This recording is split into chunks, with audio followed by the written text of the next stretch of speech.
வணக்கம் நேர்களே, இது ஷர்மிளா டாக்கீஸ். நான் உங்கள் டாக்டர் ஷர்மிளா. இன்னைக்கு சமூக வலைதளங்கள்ல எல்லாம் பிடிஆர் பழனிவேல் தியாகராஜன் அவர்கள் கரண்ட் தாப்பருக்கு கொடுத்த இன்டர்வியூ தான் வைரல் ஆயிட்டு இருக்கு. இந்த கிளிப்பிங்ஸ சவுத் இண்டியன்ஸ் மட்டும் இல்ல, நிறைய நார்த் இண்டியன்ஸும் வந்து எக்ஸ் வலைதளங்கள்ல ஷேர் பண்ணி அவங்களோட கமெண்ட்ஸை பதிவு பண்றத நம்ம பாக்குறோம்.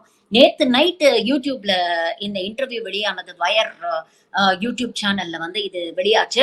இன்னைக்கு பாத்தீங்கன்னா கிட்டத்தட்ட 1.5 லட்சம் வியூ கிராஸ் பண்ணிடுச்சு. அதுல இருக்கக்கூடிய கமெண்ட் செக்ஷன்ல நீங்க போய் பாத்தீங்கன்னா நிறைய பேர் கமெண்ட் பண்ணிருக்கிறாங்க. அந்த கமெண்ட்ஸ பார்க்கும் பொழுது வியக்கத்தக்க ஒரு விஷயம் என்ன அப்படின்னு பாத்தீங்கன்னா, மற்ற தென் மாநிலங்கள் தெலுங்கானா, ஆந்திர பிரதேஷ், கேரளா, கர்நாடகாவை சேர்ந்தவர்கள் அங்க வந்து பதிவு போடுறாங்க. ஆஹா, இப்படிப்பட்ட ஒரு பாலிட்டிஷியன்ஸ வந்து நம்மளால நம்ம மாநிலங்கள்ல பார்க்க முடியலையே. இன்னைக்கு தமிழ்நாடு ட்ரெண்ட் செட் பண்ணிட்டு இருக்கு. இன்னைக்கு தமிழக முதலமைச்சர் திரு மு.க.ஸ்டாலின் மட்டும் இல்லாம அவருடைய அமைச்சரவையில் இருக்கக்கூடிய அமைச்சர்களும் இன்னைக்கு எவ்வளவு தெளிவா தென் மாநிலங்களுடைய உரிமைக்காக, மக்களுடைய உரிமைக்காக பேசிட்டு இருக்கிறாங்க. இந்த மாதிரி தெளிவா பேசுறதுக்கு நம்ம மாநிலங்கள்ல தலைவர்கள் இல்லையே அப்படிங்கிற ஒரு விஷயத்த அதுங்க பதிவு பண்றாங்க. இன்னும் பல நார்த் இந்தியன்ஸ் நீங்க பாத்தீங்கன்னா கமெண்ட்ஸ்ல வந்து என்ன போடுறாங்க அப்படின்னா, நீங்க சொல்றதெல்லாம் சரிதான், இதனால் வரைக்கும் இதை நாங்க ரியலைஸ் பண்ணல, ஹிந்தியை இப்படிதான் திணிச்சு திணிச்சு எங்களுடைய மதர் டங்கெல்லாம் இன்னைக்கு அழிச்சிட்டாங்க, பல மொழிகள் இன்னைக்கு காணாமலே போயிடுச்சு, வழக்கத்துல இருந்தே மாறி போயிடுச்சு. உண்மையிலேயே இதை பார்க்கும் பொழுதுதான் நீங்க சொல்லக்கூடிய விஷயங்கள் எவ்வளவு சீரியஸான விஷயங்கள். இத பத்தி மக்கள் இன்னும் சீக்கிரம் உணரணும் அப்படிங்கிறது எங்களுக்கு தோணுது. இதெல்லாம் பேசுற அளவுக்கு நல்ல தலைவர்கள் அன்பார்ச்சுனேட்லி எங்களுக்கு கிடைக்கல. ஒரு 30-40 வருஷம் முன்னால இதெல்லாம் பேசக்கூடிய தலைவர்கள் எங்களுக்கு கிடைச்சா இன்னைக்கு எங்களுடைய மொழியும் பாதுகாக்கப்பட்டிருக்கும் அப்படின்னு பதிவுகள் போட்டுட்டு இருக்கிறாங்க. அப்படி என்னதான் பிடிஆர் பேசினாரு அப்படின்னு நீங்க பாத்தீங்கன்னா 2 முக்கியமான விஷயங்கள். இன்னைக்கே தமிழக முதல்வர் திரு மு.க.ஸ்டாலின் 2 முக்கியமான விஷயங்களுக்காக நாளைக்கு மார்ச் 5ஆம் தேதி அனைத்து கட்சி கூட்டத்தை கூட்டுறாரு. ஒண்ணு, நேஷனல் எஜுகேஷன் பாலிசி, அதாவது மும்மொழி கொள்கை. மும்மொழி கொள்கை அப்படிங்கிறது மூலமா மறைமுகமா இங்க இந்திய திணிக்க முயற்சி பண்றாங்க. தமிழ்நாடு எந்த காலத்திலும் தன்னுடைய இருமொழி கொள்கையை விட்டு கொடுக்காது அப்படிங்கிற ஒரு ஸ்டாண்ட்ல அவர் நிக்கிறாரு. இதுல வந்து பாஜகவை தவிர மத்த எல்லா கட்சியும் திமுகவோட நிக்குது இந்த ஸ்டாண்ட்ல அப்படிங்கறத நம்ம பாக்குறோம். அதே மாதிரி 2வது முக்கியமான விஷயம் தொகுதி மறுசீராய்வு. டீலிமிட்டேஷனை 2026ஆம் ஆண்டு இந்த 25 வருஷ காலக்கெடு முடியுது. அப்ப 2026ஆம் ஆண்டு பாப்புலேஷன் சென்சஸ் எடுத்து இந்த பாப்புலேஷன் அடிப்படையில் தொகுதி மறுசீரமைப்பு நடந்தா தென் மாநிலங்களுக்கு இல்ல ரெப்ரசன்டேஷன் கணிசமாக குறையும். இப்ப தமிழ்நாட்டுக்கு பாண்டிச்சேரியை தவிர்த்துட்டு 39 சீட் இருக்குன்னா அது கிட்டத்தட்ட 31 சீட்டாக குறையறதுக்கான வாய்ப்புகள் இருக்கு. ஒட்டுமொத்த தென் மாநிலங்களுக்கும் இப்ப 543 சீட்ல 129 சீட் இருக்குன்னா, டைம்ஸ் ஆஃப் இந்தியாவுடைய ரிப்போர்ட் படி பாத்தீங்கன்னா இவங்க 794 இந்த எம்பியோடைய எண்ணிக்கை அதிகரிச்சாங்கன்னா இன்னைக்கு நமக்கு 24% ரெப்ரசன்டேஷன் இருக்கு. அது கணிசமாக குறைஞ்சு 18-19% வந்துரும் அப்படின்னு சொல்றாங்க. ஏற்கனவே ஒன்றிய அரசு தென் மாநிலங்களை ஒரு மாற்றான் தாய் மனப்பான்மையோட தான் பாத்துக்கிட்டு இருக்கு. இவங்களுக்கு உழைச்சு வரி கட்டுறதுக்கெல்லாம் நாம வேணும், இவங்களோட ஜிடிபியை உயர்த்துறதுக்கு நாம வேணும். இந்த நலிந்து போன ஹிந்தி பெல்ட் மாநிலங்கள்லாம் தொங்கி போன மாநிலங்களை தூக்கி நிறுத்துறதுக்கு நம்மளுடைய வரி வருமானம் வேணும். ஆனா நாம நியாயமா ஏதாவது ஒரு கோரிக்கை வச்சா அதை இவங்க ஏத்துக்கவே மாட்டாங்க, அதை கண்டுக்கவும் மாட்டாங்க. இதற்கு பல உதாரணங்கள். சமீபத்துல பாத்தீங்கன்னா எல்லா மாநிலங்கள்லயும் தான் இயற்கை பேரிடர்கள் வந்தது. எல்லா மாநிலங்களுக்கும் பேரிடர் நிதி வழங்கிய ஒன்றிய அரசு தமிழ்நாட்டை மட்டும் நிராகரிச்சது ஏன்? பிஜேபி வேண்டாம், பிஜேபிக்கு நாங்க ஓட்டு போட மாட்டோம்னு சொன்னது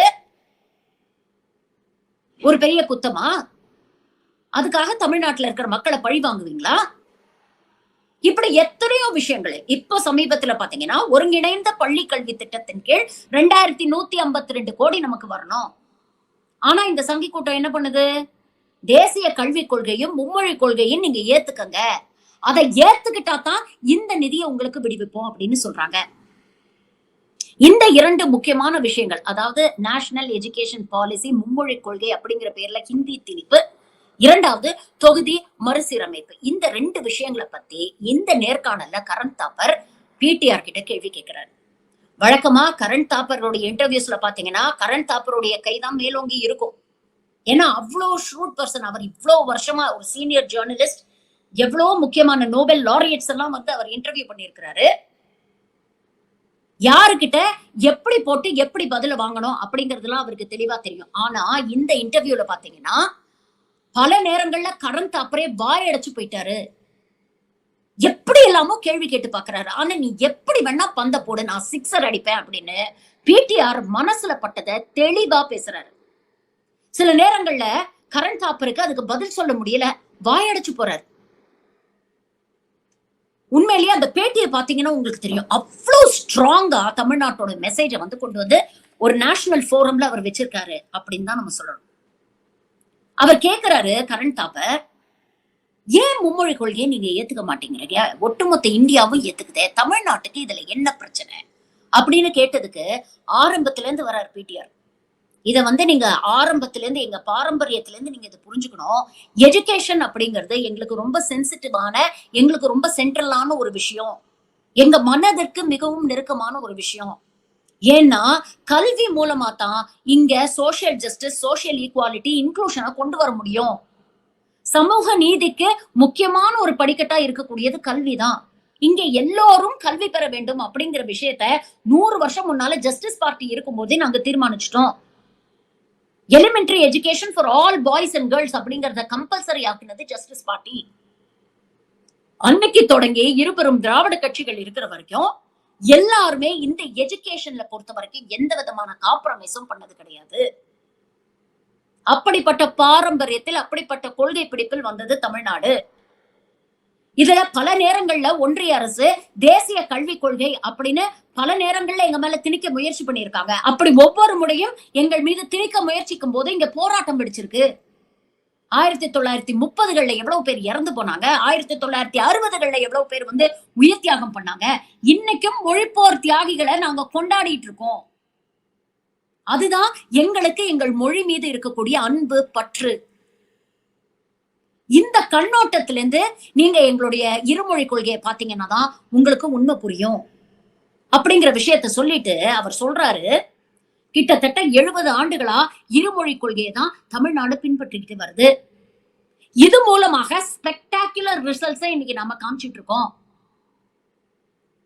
இன்னைக்கே கல்வியை பொறுத்த வரைக்கும் இந்தியாவில் இருக்கக்கூடிய மாநிலங்கள்லயே தென் மாநிலங்கள் தான் முன்னிலையில் இருக்கு. அதுவும் குறிப்பாக தமிழ்நாடு முன்னிலையில் இருக்கு. இதற்கு காரணம் எங்களுடைய இருமொழி கொள்கை தான். அரசாங்கத்துக்கு எஜுகேஷனுக்கு செலவு பண்ண ரொம்ப லிமிடெட் ரிசோர்சஸ் தான் இருக்கு. இந்த பட்ஜெட்ல கூட பாத்தீங்கன்னா ஒரு வளர்ந்த நாடுல எஜுகேஷனுக்கு அட்லீஸ்ட் 6 to 8% ஆஃப் தி ஜிடிபியை வந்து நீங்க வந்து பட்ஜெட்ல ஒதுக்கணும். ஆனா இந்த ஒன்றிய அரசு 2% கூட கல்விக்காக ஒதுக்கல. இப்படிப்பட்ட கடுமையான நிதி நெருக்கடியில இருக்கும் பொழுது தமிழ்நாடு முடிந்த அளவுக்கு மேக்சிமம் கல்விக்காக நாம ஒதுக்குறோம். ஆனா இதுவே போராதுன்னு நாங்க சொல்லிட்டு இருக்கோம். இந்த ரிசல்ட்டை விட இன்னும் பெட்டரான ரிசல்ட்ஸை கொண்டு வர முடியும்னு எங்களுக்கு தெரியும். அதற்கான முயற்சியில நாங்க இறங்கிக்கிட்டு இருக்கோம். அப்படி இருக்கும் பொழுது எங்க பிள்ளைகளுக்கு எதை கத்து கொடுத்தா போதும் அப்படிங்கிற ஐடியா எங்களுக்கு இருக்கு. எங்களுக்கு யாரும் பாடம் எடுக்க வேண்டிய அவசியம் இல்லை. இன்னைக்கு எத்தனையோ விஷயங்கள் படிக்கக்கூடிய ஒரு சூழல்ல குழந்தைகள் இருமொழி கற்றால் போதும் அப்படிங்கிற ஒரு கொள்கை அடிப்படையில ஒரு டிசிஷனை நாங்க எடுத்திருக்கோம். அந்த டிசிஷன் எங்களுக்கு நல்ல ரிசல்ட்டையும் கொடுத்திருக்கு. அப்ப எதுக்காக ப்ரூவன் ரிசல்ட்ஸ் கொடுக்கக்கூடிய ஒரு கொள்கையை விட்டுட்டு நீங்க சொல்றீங்கிற ஒரே காரணத்துக்காக நாங்க எதுக்கு தேசிய கல்விக் கொள்கையோ மும்மொழி கொள்கையோ பின்பற்றணும்? இது வட மாநிலங்கள்ல நல்லா ஒர்க் அவுட் ஆயிருக்கு அப்படிங்கிறதுக்கு உங்ககிட்ட ஏதாவது தகவல் இருக்கா, தரவுகள் இருக்கா? இல்ல நீங்க எல்லாம் எஜுகேஷன் எக்ஸ்பர்ட்ஸா? எங்களுக்கு அட்வைஸ் பண்ண உங்களுக்கு என்ன தகுதி இருக்கு அப்படிங்கிற கேள்வி அவர் கேட்டிருக்கிறார். இதற்கு கரண் தாப்பர் கிட்ட பதிலே இல்ல. உடனே அவர் பந்த வேற மாதிரி போடுறதுக்கு முயற்சி பண்றாரு. கரண் தாப்பர் என்ன கேட்கிறாரு, என்னங்க நீங்க இப்படி சொல்றீங்க? குழந்தைங்களுக்கு வந்து அறிவு ஜாஸ்தி, இந்த வயசுலதான் அவங்களுக்கு பல்வேறு மொழிகளை கற்கக்கூடிய அந்த திறன் அதிகமா இருக்கு அப்படின்னு நிறைய எக்ஸ்பர்ட்ஸ் சொல்றாங்களே அப்படின்னு கேட்கிறாரு. உடனே பிடிஆர் ஒரு நிமிஷம் கூட அவர் வந்து சிந்திக்கல, ஒரு நிமிஷம் கூட அவர் வெயிட் பண்ணல. அப்படியா, நீங்க சொல்ற அதே எக்ஸ்பர்ட்ஸ் கிட்ட நான் பதிலுக்கு ஒரு கேள்வி கேட்கிறேன். யூபி மாநிலத்துல எத்தனை குழந்தைங்க மும்மொழி கத்துக்கிட்டு சரளமா 3 மொழிகள்ல தேர்ச்சி பெற்றிருக்காங்க? சரி, மும்மொழி விடுங்க, 2 மொழிகள் எத்தனை குழந்தைங்க கத்துக்கிட்டு இருக்காங்க? பீகார்ல எத்தனை குழந்தைங்க மும்மொழி படிச்சிருக்காங்க, இல்ல 2 மொழிகள் படிச்சிருக்காங்க? மத்திய பிரதேசல எத்தனை குழந்தைங்க மும்மொழி படிச்சிருக்காங்க, இல்ல 2 மொழி படிச்சிருக்காங்க? ஒரு மொழி படிக்கிறதுக்கே அங்க இருக்கிற குழந்தைங்களுக்கு எல்லாம் நீங்க இன்னும் வசதி பண்ணி கொடுக்கல. இந்த லட்சணத்துல பல மொழிகள் கற்கக்கூடிய திறன் குழந்தைங்களுக்கு இருக்குன்னு எங்களுக்கு நீங்க எதுக்கு வந்து அட்வைஸ் பண்றீங்க? முதல்ல நீங்க ஆளக்கூடிய மாநிலங்கள்ல தேசிய கல்விக் கொள்கையை ஒழுங்கா நடைமுறைப்படுத்துங்க. நடைமுறைப்படுத்திட்டு அதற்கான ரிசல்ட்ஸ கொண்டு வாங்க. அதுக்கப்புறம் இத பத்தி பேசலாம் அப்படிங்கிறாரு. அடுத்தது உடனே கரந்தாப்பர் அடுத்த கேள்விக்கு தவறாரு. கேக்குறாரு, இவ்வளவு எல்லாம் நீங்க சொல்றீங்களே, ஆனா இப்ப வந்து உங்க குடுமி ஒன்றிய அரசு கையில தானே இருக்கு. ஒருங்கிணைந்த பள்ளி கல்வி திட்டத்தின் கீழ் கிட்டத்தட்ட 2400 கோடி உங்களுக்கு வந்து பணம் வர வேண்டி இருக்கு. அத நாங்க கொடுக்க மாட்டோம் அப்படின்னு தர்மேந்திர பிரதான் சொல்றாரு. இதை எப்படி பாக்குது அப்படின்னு கேக்குறாரு. அதற்கும் பதில் 15th பினான்ஸ் கமிஷன் சில முடிவுகளை எடுக்குது. பட்ஜெட்ல இந்தந்த துறைக்கு எவ்வளவு, இந்தந்த மாநிலங்களுக்கு எவ்வளவு அலோகேட் பண்றோம் அப்படிங்கறத நிதி அமைச்சர் பார்லிமெண்ட்ல படிக்கிறாங்க. அங்க இருக்கக்கூடிய அமைச்சர்கள் அதுக்கு ஒப்புதல் கொடுக்கறாங்க. இவ்வளவும் முடிஞ்சதுக்கு அப்புறம் ரொம்ப அன்கான்ஸ்டிடியூஷனலா அரசியலமைப்பு சட்டத்துக்கு எதிராக திடீர்னு ஒரு நாள் தூங்கி எந்திரிச்சு உங்களுக்கு தோணுனதெல்லாம் கண்டிஷனா போட்டு இதெல்லாம் நீங்க நடைமுறைப்படுத்தினாதான் இந்த காசை கொடுப்போம்னு சொல்றது அரசியலமைப்பு சட்டத்துக்கு எதிரானதா இல்லையா? இதற்கு முன்னால இருந்த ஒன்றிய அரசுகள் இதை பண்ணதில்ல. அப்கோர்ஸ் ஹிந்தியை இங்க திணிக்கணும் அப்படின்னு அவங்க முயற்சி பண்ணிருக்கிறாங்க. ஆனா என்னைக்குமே பணத்தை ஒரு லெவரேஜா வச்சு எங்களை இந்த மாதிரி மிரட்டினது கிடையாது. ஆனா இன்னைக்கு இருக்கக்கூடிய சங்கி அரசு வெக்கமே இல்லாம ரவுடிசம் பண்ணிட்டு இருக்கு. பணத்தை காரணம் காட்டி மிரட்டினா எங்க கொள்கைகளை நாங்க அடமானம் வச்சிருவோம்னு நினைக்கிறாங்க. இது எங்க கிட்ட நடக்காது.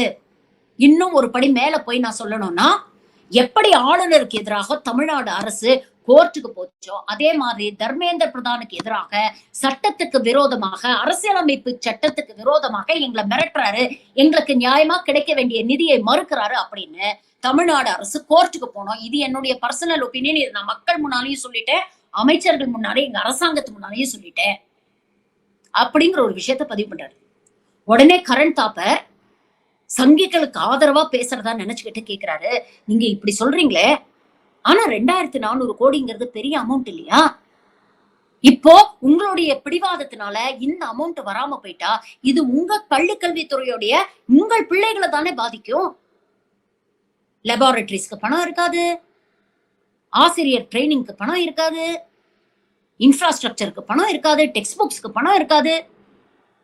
அப்போ உங்களுடைய வீண் பிடிவாதத்தினால நீங்க 2400 கோடிய இழக்க தயாராயிட்டீங்களா அப்படிங்கிற ஒரு கேள்வி கேட்கிறாரு. அதற்கு மிக அழகா ஒரு எக்ஸாம்பிள சொல்லி பிடிஆர் பதிலுக்கு கரண் தாப்பரை பாயடைச்சு போக வைக்கிறார். அவர் கேட்கிறாரு, நான் 10,000 கோடிக்கு ஒரு பிசினஸ் பண்றேன், திடீர்னு ஒரு ரவுடி வந்து என்ன மிரட்டுறான், எனக்கு நீ 2000 கோடி ப்ரொடெக்ஷன் மணி கொடுக்கணும், இல்லைன்னா நான் உன்னை பிசினஸ் பண்ண விட மாட்டேன் அப்படின்னு அந்த ரவுடி என்ன வந்து மிரட்டுறான்.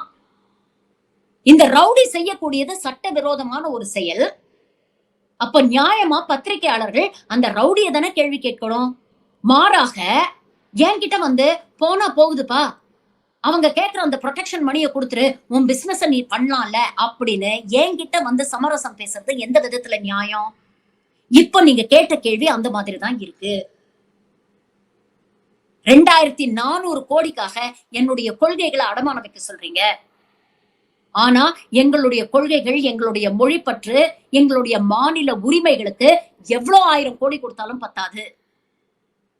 இந்த 2000 கோடியை கம்பேர் பண்ணும்போது அதெல்லாம் விலை மதிப்பற்றது.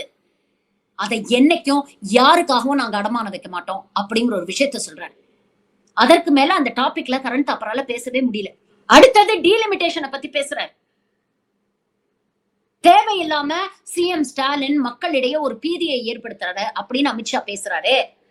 எலெக்ஷன் ஸ்ட்ராட்டஜியா இந்த தேவையில்லாத விஷயங்கள் எல்லாம் கொண்டு வராரு. அப்படியே டீலிமிட்டேஷன் நடந்தாலும் தமிழ்நாட்டுக்கு எந்த பாதிப்பும் வராது, தேவையில்லாம மக்களிடத்துல ஒரு பீதி, ஒரு கவலையை ஏற்படுத்துறாரு அப்படின்னு சொல்லியிருக்கிறாரு அமித்ஷா. இதை பத்தி நீங்க என்ன நினைக்கிறீங்க அப்படின்னு கேட்கிறாரு. அதற்கும் தெளிவாக பதில். ஆரம்ப காலகட்டத்துல 10 வருஷத்துக்கு ஒரு தடவை சென்சஸ் நடந்துட்டு இருந்தது. ஒரு எக்கனாமிக் growth இந்தியாவுக்கு வேணும்னா அதுக்கு முதல்ல நாம எஃபெக்டிவா பாப்புலேஷனை கண்ட்ரோல் பண்ணணும் அப்படிங்கறத உணர்ந்து 1976ஆம் ஆண்டு ஒரு 25 வருஷத்துக்கு இந்த தொகுதி மறுசீரமைப்பை தள்ளி போடுவோம் அப்படின்னு சொல்லி தள்ளி போட்டாங்க. 25 வருடத்துக்கு அப்புறம் 2001ஆம் வருடம் மீண்டும் வாஜ்பாய் ஆட்சி காலத்தில் இந்த கடந்த 25 ஆண்டுல நீங்க பாத்தீங்கன்னா மக்கள் தொகையை குறைப்பதற்கு ஒன்றிய அரசு எவ்வளவு முயற்சிகள் எடுத்தது. நாம் இருவர் நமக்கு இருவர், நாம் இருவர் நமக்கு ஒருவர், நாம் இருவர் நமக்கு ஏன் ஒருவர், இப்படி எத்தனையோ முயற்சிகள் எடுத்தாங்க. இதிலும் பாத்தீங்கன்னா தென் மாநிலங்கள் ஒன்றிய அரசு செட் பண்ண அந்த இலக்குகளை எட்டுறதுக்கு ரொம்ப சின்சியரா உழைச்சு தென் மாநிலங்களுடைய பாப்புலேஷனை கணிசமா குறைச்சாங்க. ஆனா வடக்கனுங்க, அதுவும் குறிப்பாக பாஜக ஆளக்கூடிய சோ கால்டு ஹிந்தி பெல்ட்ல யூபி, பீகார் போன்ற மாநிலங்கள்ல பாத்தீங்கன்னா வதன் பிள்ளைங்களை பெத்து போட்டு ஒரு பக்கம் எந்த அளவுக்கு தென் மாநிலங்களுடைய மக்கள் தொகை குறைஞ்சதோ அதே அளவுக்கு ஈக்குவலண்டா வட மாநிலங்கள்ல மக்கள் தொகை அதிகமாயிடுச்சு. 25 வருஷம் தள்ளி போட்டதுடைய பின்னணி என்ன அப்படின்னு பாத்தீங்கன்னா, ஓரளவுக்கு பாப்புலேஷனை ஸ்டெபிலைஸ் பண்ணுவோம், அப்பதான் எல்லா மாநிலங்களுக்கும் ஈக்குவல் ரெப்ரசன்டேஷன் வரும் அப்படின்னு நினைச்ச அந்த நல்ல எண்ணத்துலதான் 25 வருஷம் தள்ளி போட்டாங்க. ஆனா அதை அவர்களால் அச்சீவ் பண்ண முடியல. திரும்ப 2001ஆம் ஆண்டு வாஜ்பாய் அரசு வந்ததும் முன்பை விட இந்த ஏற்ற இறக்கம் ரொம்ப அதிகமா இருக்கு, இந்த வித்தியாசங்கள் அதிகமா இருக்கு அப்படிங்கறத உணர்ந்து மீண்டும் ஒரு முறை இப்போ நாம தொகுதி மறுசீரமைப்பு பண்ணோம்னா அது தென் மாநிலங்களை வஞ்சிக்கும் வகையில் அமையும் அப்படிங்கறத உணர்ந்த வாஜ்பாய் அரசு மீண்டும் ஒரு 25 வருஷம் அதை தள்ளி போட்டாங்க. இப்போ 2026 இந்த 25 வருஷம் முடிய போகுது. 2026ல தொகுதி மறுசீரமைப்பு பண்ண வேண்டிய ஒரு காலகட்டத்தை நோக்கி நம்ம போயிட்டு இருக்கோம். ஆனா இப்ப இருக்கக்கூடிய பாஜக அரசு 2021ஆம் ஆண்டு நடத்த வேண்டிய சென்சஸ் நடத்தல. 2011ல கடைசி சென்சஸ், 21ல சென்சஸ் நடத்தி இருக்கணுமா இல்லையா? கொரோனாவை காரணம் காட்டி சென்சஸ் எடுக்காம விட்டுட்டாங்க. உலகத்துல இருக்கக்கூடிய எல்லா நாடுகளும் 2021ஆம் வருடம் சென்சஸ் எடுத்தாங்க. ஆனா இதுங்க கொரோனாவை காரணம் காட்டுச்சு. கொரோனால மகா கும்பமேளா நடத்தினாங்க. ஆனா வீடு வீடா போய் மக்கள் தொகை எவ்வளவு அப்படிங்கறத இவங்களால கணக்கு பண்ண முடியல. சரி, டிஜிட்டல் இந்தியா அப்படின்னு பெருமை பேசுறீங்களே, இன்னைக்கு பல பேர் சென்சஸ் ஆன்லைன்ல தானே எடுத்துட்டு இருக்காங்க. அதையாவது செஞ்சிருக்கலாமே. அதையும் இந்த வக்கற்ற பாஜக அரசு செய்யல. இப்போ வேற வழியே இல்லாம அடுத்த முறை நாம ஆட்சிக்கு வரணும்னா நமக்கான ரெப்ரசன்டேஷன் வட மாநிலங்கள்ல அதிகமா இருந்தா தான் வர முடியும். போற முறையே 240 சீட்டுக்கு நம்மள குறைச்சு தள்ளிட்டாங்க. இன்னைக்கு நிதிஷ் நாயுடுவோட தயவுல தான் நம்ம ஆட்சி நடத்திட்டு இருக்கோம். அப்ப அடுத்த முறை நம்ம ஆட்சிக்கு வரணும்னா நமக்கான ரெப்ரசன்டேஷனை ஹிந்தி பெல்ட்ல அதிகரிச்சாதான் நம்மளால வர முடியும் அப்படிங்கறத தெளிவா இந்த சங்கி கூட்டம் புரிஞ்சு வச்சிருக்கு. அதனால 2026ல சென்சஸை எடுத்து டீலிமிட்டேஷன் அதை கண்டிப்பா இவங்க நடைமுறைப்படுத்த முயற்சி பண்ணுவாங்க. அதனால அமித்ஷா சொல்ல விஷயங்களை எங்களால நம்ப முடியாது. அமித்ஷா எவ்வளவோ போய் பேசியிருக்கிறார் இதுக்கு முன்னால. ஒரு அரசியல்வாதியா அவர் முன்னுக்கு பின் முரணாக எவ்வளவு விஷயங்கள் பேசியிருக்கிறாரு. அதனால அவருடைய அஷூரன்ஸ் எல்லாம் எங்களால எடுத்துக்க முடியாது. இதை நாங்க கண்டிப்பா பேசத்தான் செய்வோம். ஏன்னா இது எங்கள் உரிமை சம்பந்தப்பட்ட விஷயம். ஏற்கனவே நீங்க பாத்தீங்கன்னா ஜிடிபில நாட்டுடைய ஜிடிபில 10% நம்ம கான்ட்ரிபியூட் பண்றோம். ஆனா யூபி ₹1 கொடுத்தா அவங்களுக்கு ₹3 கொடுக்கக்கூடிய அதே ஒன்றிய அரசு நாம ₹1 கொடுத்தா நமக்கு 29 பைசா தான் கொடுக்குது. இங்க உழைக்கிறது நாம, நாட்டுடைய பொருளாதாரத்துல அதிக பங்கு வகிக்கிறது நாம. ஆனா வருஷா வருஷம் நீங்க பாத்தீங்கன்னா உழைச்சு கொட்டுறது நாம, அதற்கு இணையான பலன்களை நமக்கு கொடுக்க மாட்டேங்கிறாங்க. மாறாக பின்தங்கிய மாநிலங்கள் அப்படின்னு கிட்டத்தட்ட 1 லட்சம் கோடியை கொண்டு போய் யூபியிலும் பீகார்லயும் கொட்டுறீங்க. சரி, இவ்வளவு கொண்டு போய் கொடுக்குறீங்களே, அதற்கான ரிசல்ட் அந்த மாநிலத்துல வந்திருக்கா அப்படின்னு பாத்தீங்கன்னா இல்ல, நாளுக்கு நாள் இன்னும் பின்தங்கிட்டு தான் இருக்கு. இந்த கடந்த 10 வருடங்கள்ல பாத்தீங்கன்னா கூட யூபி, பீகார் தமிழ்நாடை விட பல மடங்கு பின்தங்கி இருக்கு. அப்ப நியாயமாக ஒரு ஒன்றிய அரசு என்ன பண்ணணும்? இருக்கிற மாநிலங்கள்ல இருந்து எடுத்து இல்லாத மாநிலங்களுக்கு கொடுக்குறீங்கன்னா, இல்லாத மாநிலங்களை மேம்படுத்தி இருக்கிற மாநிலங்கள் அளவுக்கு அங்க வளர்ச்சியை கொண்டு வரணும். அதை செய்ய இந்த அரசு தவறிவிட்டது. ஏன் தவறிவிட்டது? ஏன்னா தமிழ்நாடு மாதிரியோ இல்ல கேரளா மாதிரியோ படிச்ச முன்னேறிய மாநிலமா இருந்தா இந்த சங்கி கூட்டத்துக்கு ஓட்டு போடாது. அப்ப அங்க இருக்கக்கூடிய மக்களை படிக்காத அறிவிலிகளா வச்சிருந்தா கண்மூடித்தனமா நமக்கு ஓட்டு போடுவாங்க. என்ன பொய் சொன்னாலும் அவங்களை ஏமாத்திரலாம். நமக்கு தேவை ரெப்ரசன்டேஷன். அத வட மாநிலங்கள்ல இருந்து நாம ஓட்டு அறுவடை பண்ணலாம் அப்படிங்கிற முயற்சியில தான் இன்னைக்கு ஒன்றிய அரசு இன்னமும் அந்த சோ கால்டு கவ் பெல்ட்டை முன்னேற விடாம வச்சிருக்கு. அப்போ ஒரு பக்கம் நாங்க வரியும் கட்டுறோம், வருமானமும் ஈட்டி தரோம். ஆனா இன்னொரு பக்கம் அதற்கான நிகரான வருமானம் எங்களுக்கு நீங்க கொடுக்கவும் மாட்டீங்க. இப்ப அடுத்த கட்டமா போய் எங்களுடைய ரெப்ரசன்டேஷனும் குறைச்சிருவீங்க. எங்களோட குறைய சொல்லக்கூடிய எங்களுக்கு ஒரு பிளாட்ஃபார்ம் கூட இல்லாம பண்ணிடுவீங்கன்னா இதை எப்படி எங்களால ஏத்துக்க முடியும் அப்படின்னு கேட்கிறாரு பிடிஆர். இதற்கு 2 சொல்யூஷன்ஸும் அவரே சொல்றாரு. ஒரு short term solution, long term solution. Short term solution என்ன சொல்றாருன்னா, மீண்டும் 25 வருஷம் தள்ளி போடுங்க. இதை விட்டா வேற சொல்யூஷன் கிடையாது. லாங் டேர்ம் சொல்யூஷன் என்னன்னா, இந்த 25 வருஷத்துல பின்தங்கிய மாநிலங்களை முன்னேற்றும் வழியை பண்ணுங்க. பொறுப்போட நடந்துக்குங்க. கல்வி, சுகாதாரம் இதெல்லாத்தையும் மேம்படுத்துங்க. எங்களுக்கு இணையாக அந்த மாநிலத்தை கொண்டு வாங்க. அந்த மாநிலத்தில் இருக்கக்கூடிய ஜனத்தொகையை, மக்கள் தொகையை கட்டுப்படுத்துங்க. இது 2த்தையும் தெளிவா செஞ்சாலே இந்த பிரச்சனைக்கு ஒரு சுமூகமான தீர்வை காண முடியும் அப்படிங்கிற ஒரு விஷயத்தை பதிவு பண்றாரு. உண்மையிலேயே ரொம்ப யூஸ்ஃபுல்லான ஒரு இன்டர்வியூ இன்னைக்கு சோசியல் மீடியால வைரல் ஆயிட்டு இருக்கு. தென் மாநிலத்தை சேர்ந்தவர்கள் மட்டும் இல்ல, வட மாநிலத்தை சேர்ந்தவர்களும் இந்த இன்டர்வியூ ரொம்ப பாராட்டி பதிவுல போட்டுட்டு இருக்காங்க. முடிஞ்சா யூடியூப்ல போய் இந்த இன்டர்வியூவை பாருங்க.